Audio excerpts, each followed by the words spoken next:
How's it going? Strife here, and this is the walkthrough for Fractals of the Mist, the Snow Fractal.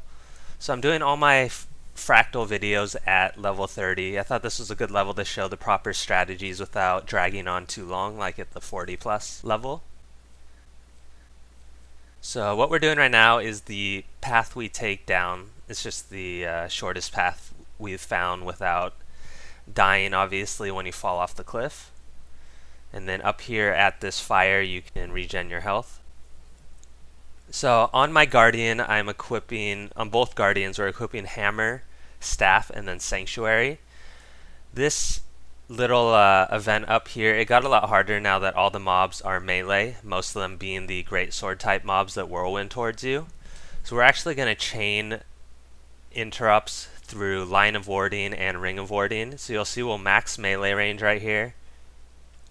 And both Guardians will first time their Line of Wardings, and then I will use Ring of Warding. So every time these Great Sword mobs whirlwind, they will, as you can see, get knocked down into the middle, or into the lines rather. Once you get that initial wave down a bit, it gets a lot more manageable. And you can see Sanctuary as well is going to keep knocking the mobs down. And then once your cooldowns are back up, we'll just repeat the process. But now that there are only 2 mobs here, it's not as bad. Just want to dodge that whirlwind. It does quite a bit of damage. And during this time, the Mesmer is actually going to be lighting the fire as well.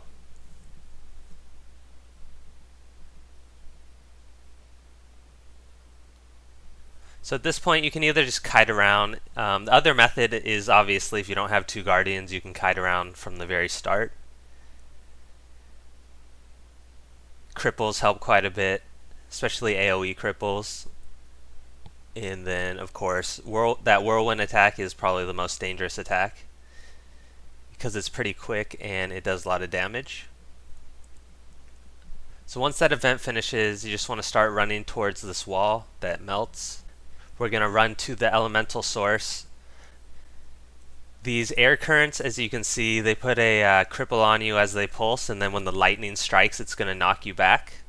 And same with those projectiles, the spinning circle, it's going to knock you back as well. So this is where you want some stability. I'm going to switch now to Great Sword and Scepter. Great Sword is because I want to be able to pull mobs together, and then Scepter just to range. And I'll switch out for Wall of Reflection as well. So this is one of the only times I'm actually going to speed up the video in between elemental source phases. Every 25% damage you do to the source, you're going to get teleported in a snowstorm. So the first thing you want to do, you can see on my mini-map on the bottom right, is we put a waypoint on the map. This is just so we know where we need to run to. And as you can see when I was running, you want to go on the far edge and go along the roofs of the buildings on the edge. By doing that, you won't aggro unneeded elementals. So you can see there's some elementals around this arena now. You just want to fight the ones that are close to you, but you don't want to pull the whole room, obviously. So we're going to finish those off. Once we finish them, again, it's just more auto-attacking on the elemental source, which has way too much health in my opinion. So we're just going to do that now.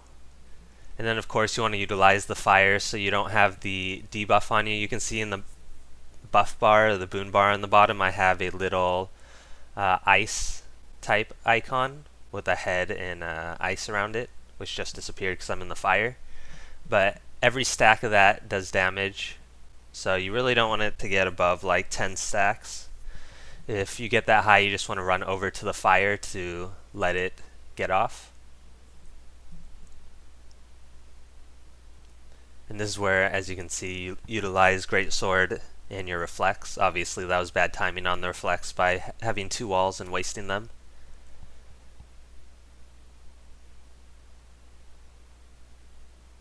So overall, pretty much you get the gist of this. It's kind of tedious, and personally this is one of my least favorite fractals because it's a pretty boring and tedious fractal overall. You got the first event where you just kite around and kill some mobs while you wait for fires. You got this event which is pretty much just auto attacking this elemental source forever. And then the last boss is pretty boring as well, I would say. And all of the vents kind of try and slow you down for the most part. This one, obviously, you keep getting knocked down, so it makes it even longer. And then the last boss, when we'll get to him, I'll talk about him, but he kind of tries to slow you down as well because there's sequences where you just have to stand around and wait. So this is the last 25%. We're going to finish it off once we finish this last elemental. At this point, technically, what I wanted to do here was just go and melee it and ignore the elemental. You could just use your reflex and stuff. Once you kill the elemental source, everything's going to despawn. So at lower levels, actually, like before 30, the last 25% you can just all gather and pretty much focus down the elemental source while using reflex to mitigate the damage of the elementals. And then once it dies, obviously, everything is going to despawn. So once it's dead, you just want to use the fire one last time to get your debuff off you. If you don't do it there, you won't have another chance, and that debuff is going to carry with you through this entire fractal and the next fractal as well. So I actually had that happen to me once, like when the first day I started, and I went to like the heartbeat fractal, I think, and it was still on me, so I had to kill myself. So here we are just running along the right side. As you can see on the minimap, it becomes very dark so you can't see anything. But if you stay on this right side, you can just follow the wall, and then there's a little crack right here that will let you jump over the mountain or the wall that was blocking you. And then you can see we just go straight up the middle to the little icon on the minimap. So for this boss, you don't really need any reflex or anything, so I'm just going to use 3 shouts.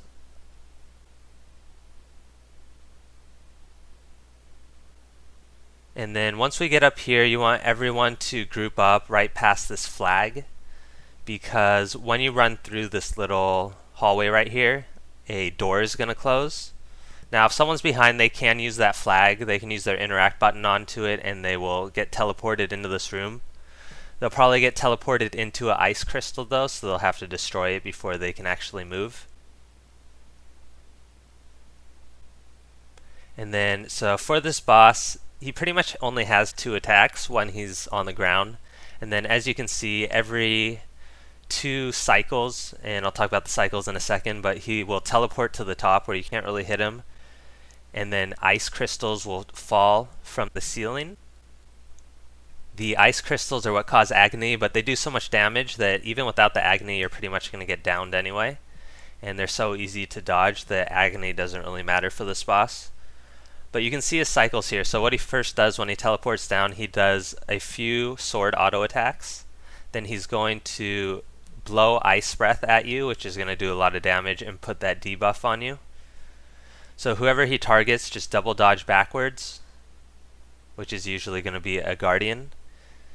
And then you can just go back in. It's pretty easy for the guardian to tank his auto attacks, so I'll usually just go in there. And then every auto attack also, you can see the little blue crystal debuff on my bar and then 90 damage ticks to myself. So obviously those are going to do damage when they are on you, and they just naturally fall off. They have a timer.